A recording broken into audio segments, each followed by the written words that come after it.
एक जागा जिथे प्रत्येक मशीन नाही तर एक संधी आहे स्वतःला घडवण्याची। ही जागा म्हणजे Chhajed fitness club, Rahuri factory मधील सर्वात विश्वसनीय आणि हायटेक जिम। महिलांसाठी स्वतंत्र batches and trainers, 100% safe and positive environment, AC सह पूर्ण सुविधा असलेली जिम, hitech equipments, full body workout साठी योग्य। तर यायचं कुठे आहे? Chhajed fitness club, Tarabad road, Rahuri factory. आवाज जनतेचा, लढा सर्वसामान्य जनतेच्या न्याय व हक्कांसाठी। महाराष्ट्र राज्याचे उपमुख्यमंत्री तथा राष्ट्रवादी काँग्रेस अजित पवार पक्षाचे प्रमुख अजित पवार यांच्या वाढदिवसाच्या निमित्तानं त्यांचे बंधू राष्ट्रवादी काँग्रेसचे प्रदेश सरचिटणीस अजित कदम यांनी अजित पवार यांचे आजोळ असलेल्या देवळाली प्रवरातील जुन्या आठवणींना उजाळा देत लवकरच अजितदादा मुख्यमंत्री व्हावेत ही सदिच्छा व्यक्त करत बंधू अजित कदम यांनी उपमुख्यमंत्री अजित पवार यांना वाढदिवसाच्या शुभेच्छा दिल्या। 22 जुलै आज दादांचा वाढदिवस। देवळवल्ली अर्थात देवळाली प्रवरा, देवांची आळी या पुण्यभूमीमध्ये अजितदादांचा जन्म झाला।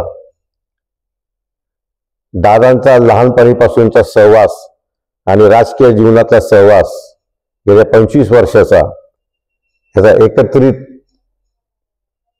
अनुभव घेतला आणि दादाच्या एकंदर कार्यपद्धतीची जर आपण निरीक्षण केलं तर दादाचा लहानपणापासून त्याचा स्वभाव जो होता हा अत्यंत शिस्त, स्वच्छता आणि एक चाकोरीमध्ये राहणारा आणि स्पष्ट बोलणारा म्हणून दादाची लहानपणापासूनची ओळख होती।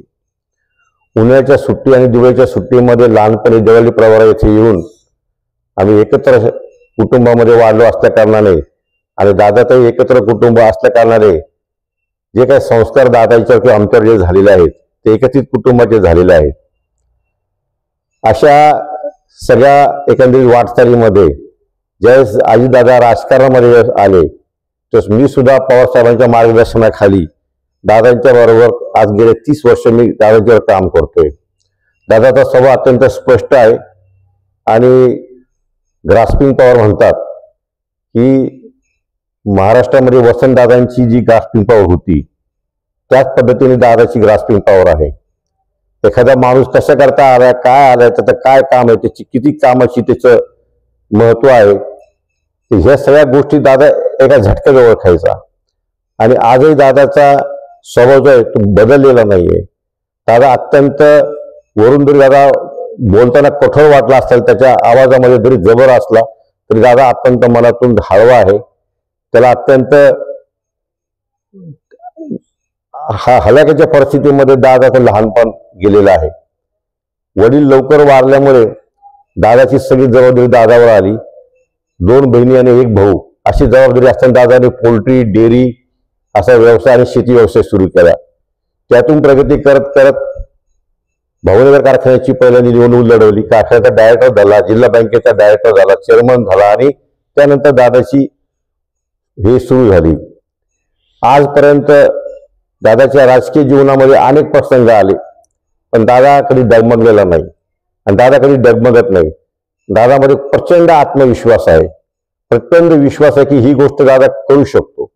आज दादाकडे जी कार्यकर्त्यांची किंवा जी जनमानसांची जी गर्दी दिसती त्याचं मुख्य कारण की दादा एखादं काम होत असेल तर हो म्हणून सांगतो, नसेल तर नाही म्हणून सांगतो आणि स्पष्ट बोलणारा दादा आहे।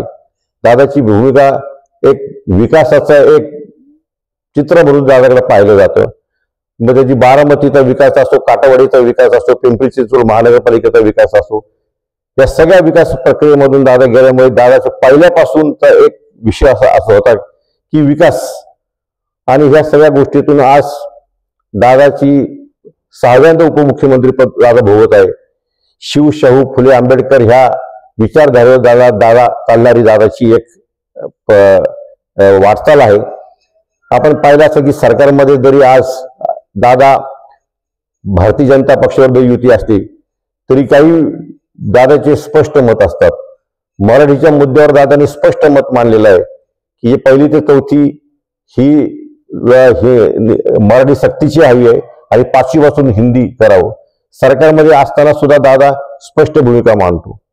आज आपल्याला माहिती आहे की ज्या टायमाला महाराष्ट्रामधील शाहू फुले आंबेडकर शिवाजी महाराजांच्या बद्दल कोश्यारी राज्यपालांनी जे काही वक्तव्य केलं होतं त्या वक्तव्यामध्ये सुद्धा दादांनी नरेंद्र मोदी समोर राज्यपालांना खडे बोल सोडले होते की ही जी आमचे महाराष्ट्राची जे आराध्य लोक आहेत त्यांच्या बाबतीत तर कुणी आम्ही खपून घेणार नाही अशी दादाची स्पष्ट भूमिका आहे।